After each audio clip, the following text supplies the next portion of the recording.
my personal question to you is, why not you?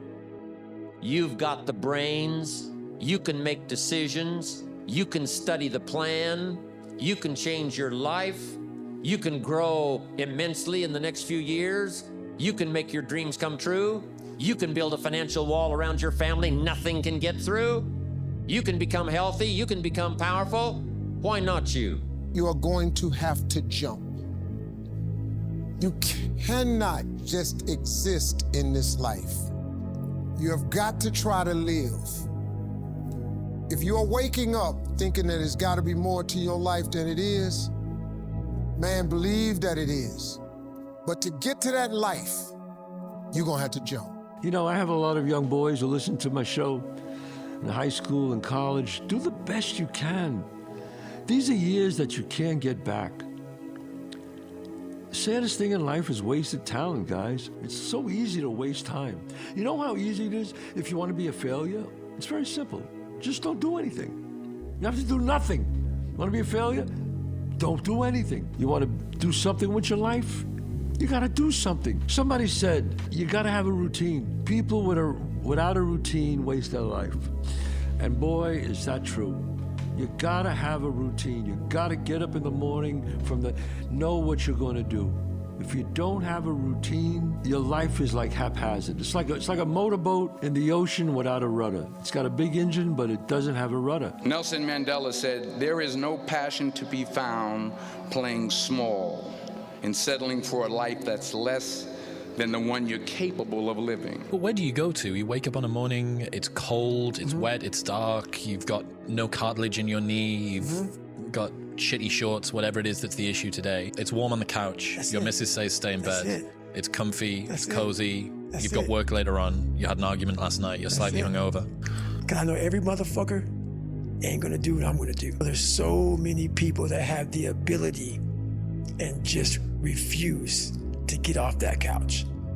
Refuse to study a few more hours. Refuse to go deeper, to go further. The unfulfilled potential is the story of most people's lives. It is. It is. And it could have been the story of mine. And I tell a lot of people go, what's your biggest fear in life? And my biggest fear, honestly, was, let's say you're God. And we have a big fucking long line of people. And I made it to heaven. I'm 75 years old. I'm 300 pounds. I made it to heaven. I worked for Ecolab my entire life, spraying for cockroaches. That's what I did. But I'm dead. I'm in heaven now. And you're judging us all now. So we're in line. We're all sitting there in line. And you have Adam Brown. He has a big board up, and you're talking to Adam Brown about his life. And you rip it down, and I'm next in line, David Goggins. I see my name, and I see all this shit, and God goes, hey, you say, read this, man. And I'm reading this list, and I'm seeing 182 pounds, Navy SEAL, Ranger School, motivational speaker, changing lives. Okay, man, pull-up record, all this shit. And I'm like, that's not me, man.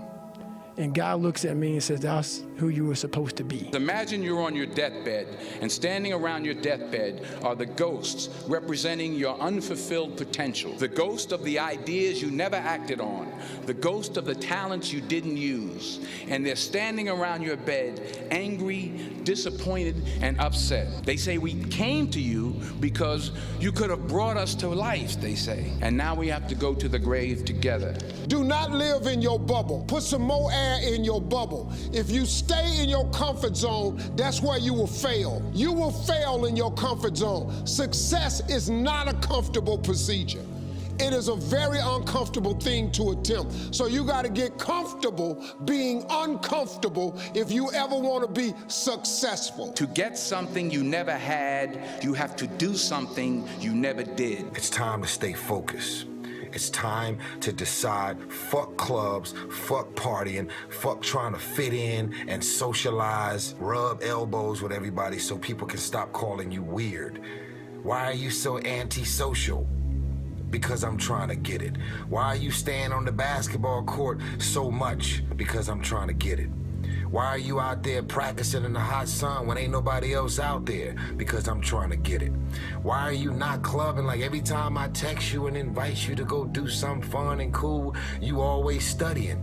Because I'm trying to get it. When I was in the military, we go on these instructor-led runs.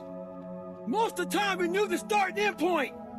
So on the way back, I started seeing people getting happy and shit because the end was near. But there were some asshole instructors that would hear the happiness and go right on past the end point. When that happened, everybody stopped talking. Heads would start dropping. And I started taking fucking souls. At that time, I knew what happened in their minds. They were living off the hope factor. They hoped the instructors would stop running. They hoped the water was never cold. They hoped the weather was fucking good. I don't live off that hope shit. I wish the water was cold. I wish them motherfucking instructors keep on fucking running. I wish for fucking rain. When the ending is unknown and the distance is unknown, that's when you know who the fuck you are. Let me tell you something, homie. These women ain't going nowhere. These clubs, these parties, all this shit ain't going nowhere. The more weird you are is a reflection of how committed you are to focusing on your shit, molding and shaping and developing your ideas and your craft so that when it's time for you to make your rounds, you gon' fly. If you think ordinary's cool, ain't no problem. But if you are sitting in this room and you have extraordinary aspirations, then you're gonna have to do extra. If a farm boy can wander out of Idaho and finally arrive at this extravaganza, why not you? If Mark Hughes can walk away from the tough side of town and find a few people and make a dream come true, why not you? If we've got good health for many, why not the rest? If it's happened for you, why not others? And why not you? I want you to take that personal. Why not? Why not?